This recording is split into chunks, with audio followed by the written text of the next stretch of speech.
नमस्कार साथियों, स्टेनो मार्गदर्शन चैनल में आपका पुनः हार्दिक स्वागत करता हूँ। अब हम स्टेनो मार्गदर्शन ऋषि प्रणाली में दूसरे दिन की क्लास को प्रारंभ करेंगे। अब हम देखेंगे कि सबसे पहले व्यंजन कैसे सीखेंगे। व्यंजन अर्थात हिंदी में काखा गाघा ज्ञा तक होता है। उसी प्रकार स्टेनोग्राफी में भी व्यंजनों को लिखा जाता है।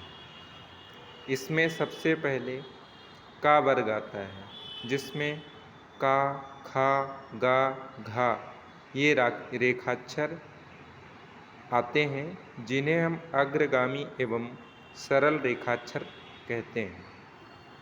अर्थात इन रेखाक्षरों को लिखने के लिए जैसे का होता है, का को इस प्रकार लिखा जाता है। खा होता है, खा को 3 प्रकार से लिखा जाता है। का को गाढ़ा कर देते हैं तो गा हो जाता है, और खा को गाढ़ा कर देने पर घा हो जाता है।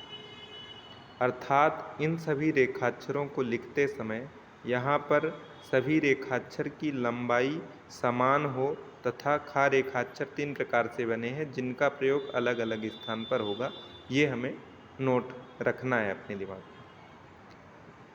अर्थात कहने का तात्पर्य यहाँ यह है कि यहाँ पर सभी रेखाक्षर की लंबाई एक समान है। जैसे का जैसे लिखा है उसी प्रकार खा, उसी प्रकार गा, उसी प्रकार घा। अब इन सभी को प्रयोग करते समय इनकी रेखाक्षर की लंबाई एक समान रखी जाती है। का और खा रेखाक्षर हल्के लाइट बने हैं, जबकि गा और घा रेखाक्षर यदि डार्क बने हैं।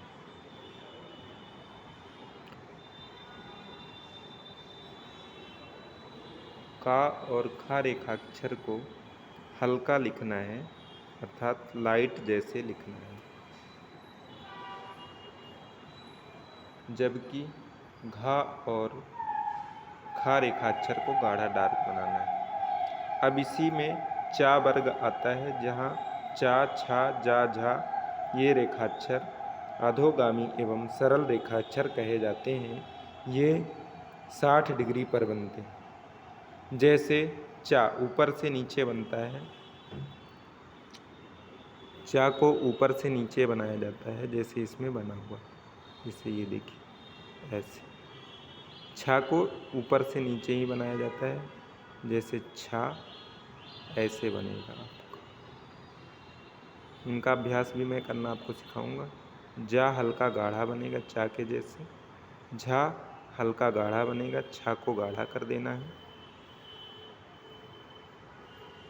ये हुआ। अब इसी में साथियों टा वर्ग आता है, जिसमें टा, ठा, डा, ढा ये 90 डिग्री अधोगामी एवं सरल रेखाक्षर होते हैं। अधोगामी का मतलब होता है ऊपर से नीचे, जिसमें हम आपको आगे समझा रहे हैं।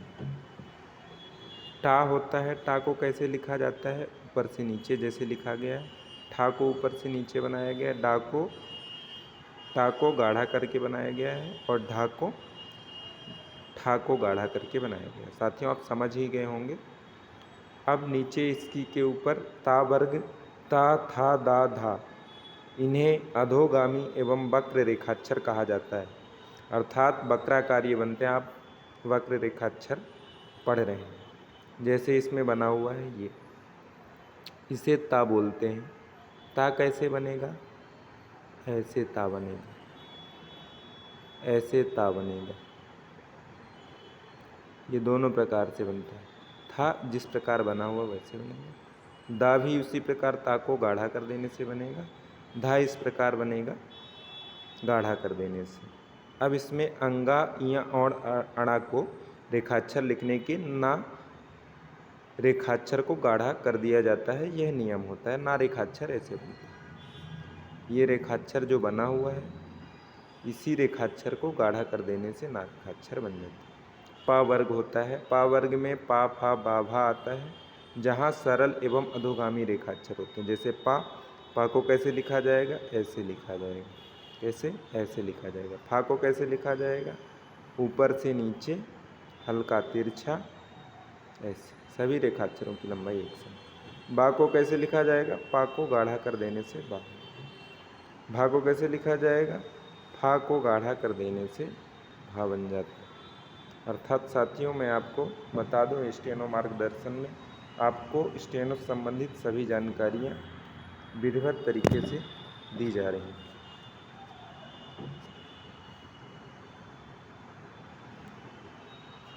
अब मैं आपको स्टेनो में अभ्यास करने के नियम के बारे में समझाऊंगा, जिसमें नोट रखना है, ध्यान रखना है अभ्यास करने का तरीका कैसे होना चाहिए। अभ्यास करने का तरीका, जैसे इसमें का लिखे हैं, का सरल रेखाक्षर होता है। का को जैसे बनाया गया वैसे ही अभ्यास आपको करना है, सरल रेखाक्षर। खा जैसे बनाया गया है वैसे खा को आपको करना है, यहाँ भरना है आप। जैसे एक ठो मैं बता देता हूँ जी, खा लिखना है, ये हो गया खा। ये हो गया अभ्यास करने का नियम, कैसे करना। अभ्यास ही सफलता की कुंजी है।